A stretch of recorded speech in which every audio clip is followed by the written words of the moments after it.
Just trying to get you some shoes. No, Yeah, because of the bare feet. I don't. Yeah, that's how I like it. As someone who lives for the unexpected, unique, and downright weird, it only took about 5 seconds for the absolute craziness of baby steps to steal my heart.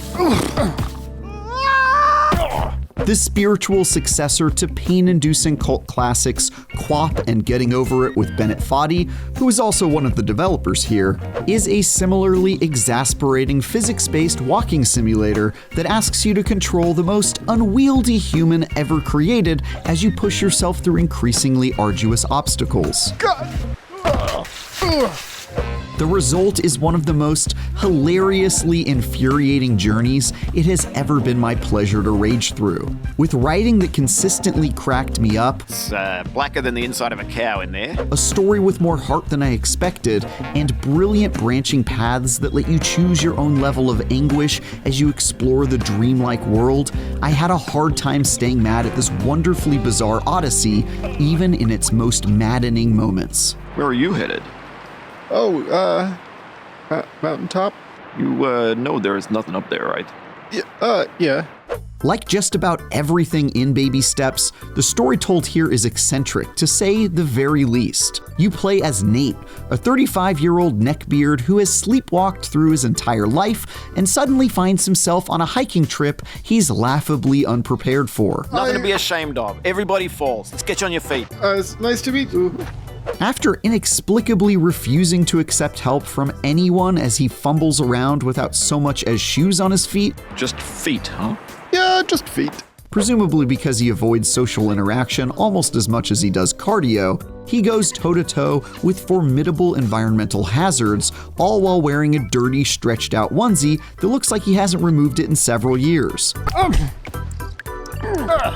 But despite being one of the most immediately unlikable characters of all time, I found this sad sack growing on me in a big way over time, as his awkwardness peels away to reveal an isolated and depressed softie I couldn't help but root for. The goofy characters you meet along the way are oddly compelling. They're all voiced by the same handful of people, delivering what I suspect is highly improvised dialogue that sort of meanders through each cutscene, which works shockingly well. For example, Jim, who tries to serve as Nate's onboarding guide, but is repeatedly rebuffed until he effectively becomes a bitter antagonist of sorts, never failed to amuse me with each unwelcome appearance. I might take that. That looks better. You can't.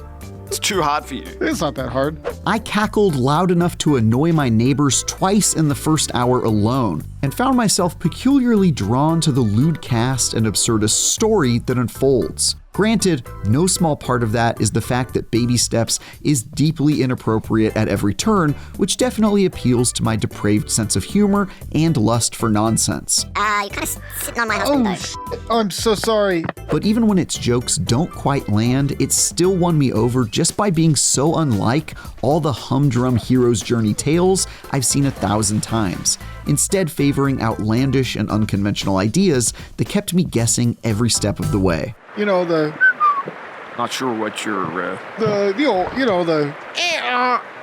headphones? no. Of course, as a quite literal walking simulator, you spend the vast majority of the time on your own just trying to put one foot in front of the other, which is way, way harder than it sounds. That's because instead of pressing one button to move forward, Baby Steps forces you to control each leg independently, often resulting in you face-planting into the dirt like a 4-year-old operating a broken pair of stilts. If this doesn't sound particularly hard to you, guess again, as it took me several hours before I could walk on even slightly bumpy terrain without treating my face to a 3-course meal of rocks. The counterintuitive magic of Baby Steps, however, is that what starts off feeling like insurmountably ass-backwards controls eventually becomes second nature, and there's actually a ton of depth baked into Nate's awkward movements that reveals itself the longer you commit to it. For example, the pressure you apply when pulling each trigger determines the precise height you will raise the corresponding foot, and lifting one causes Nate to press against whatever's under the other with much greater force, something that can both cause you to slip or save you from a spill depending on the situation. By the end of my 20-hour voyage, I was carved out of goddamn wood, scaling sheer walls with the dexterity and grace of a mountain goat trained in the ancient art of ninjutsu, and performing feats that would have seemed downright impossible mere hours earlier. Don't get me wrong, there were still plenty of times where I fell to the ground while just walking around on normal terrain, even as I neared the end of the 20 hours it took me to reach the credits, and it never stops feeling like a pain in the derriere just to pull off basic movement. But I also ended up developing a deep respect for the system that was given to me, which has so much nuance and so many tricks to learn that I felt like the only limit to what I could pull off was my own skill. For a hyper-competitive person like myself, this pulled me into an inescapable pursuit of mastery that kept me awake long into the night, cursing my creators as I tumbled to the ground for the 50th time in a row. Most of the time, the frustrations I felt while trying to move my unwieldy avatar through mountain ranges and dark caves felt extremely harsh, but fair.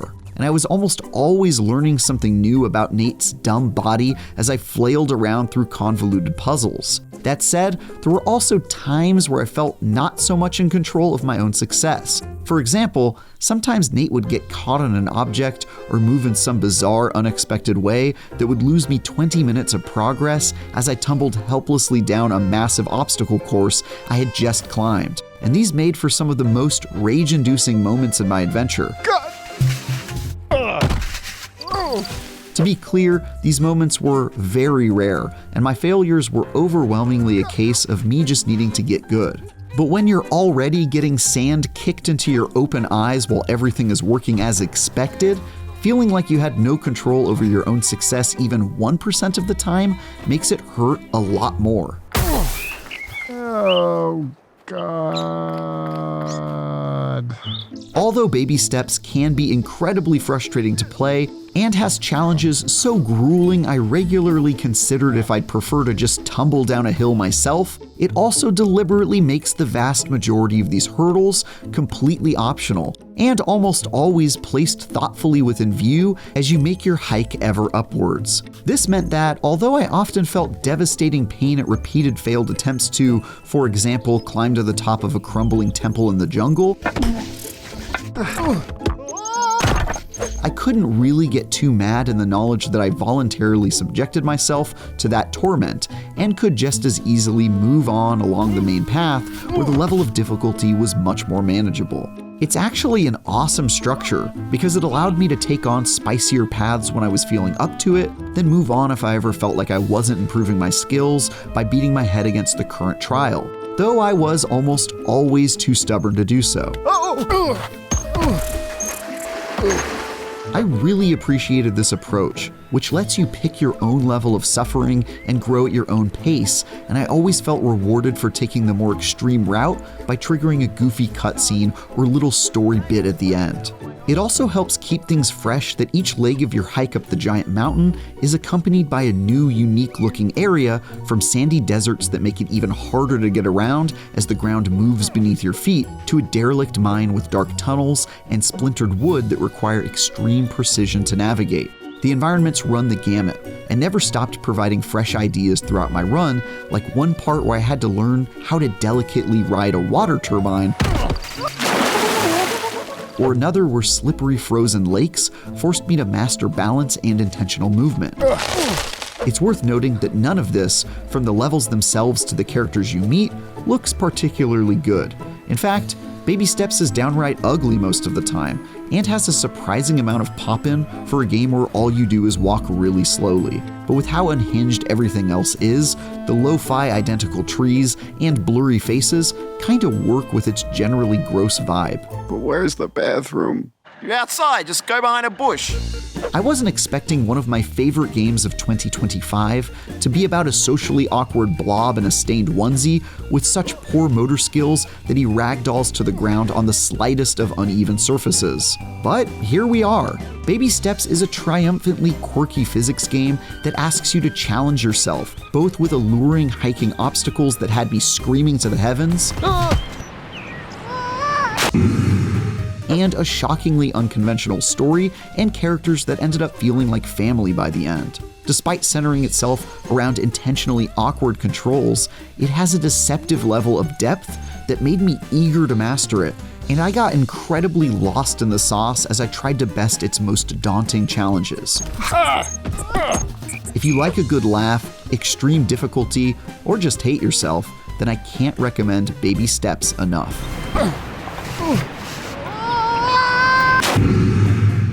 For more, check out our recent reviews of Hollow Knight Silksong and Dying Light the Beast. And for everything else, stick with IGN.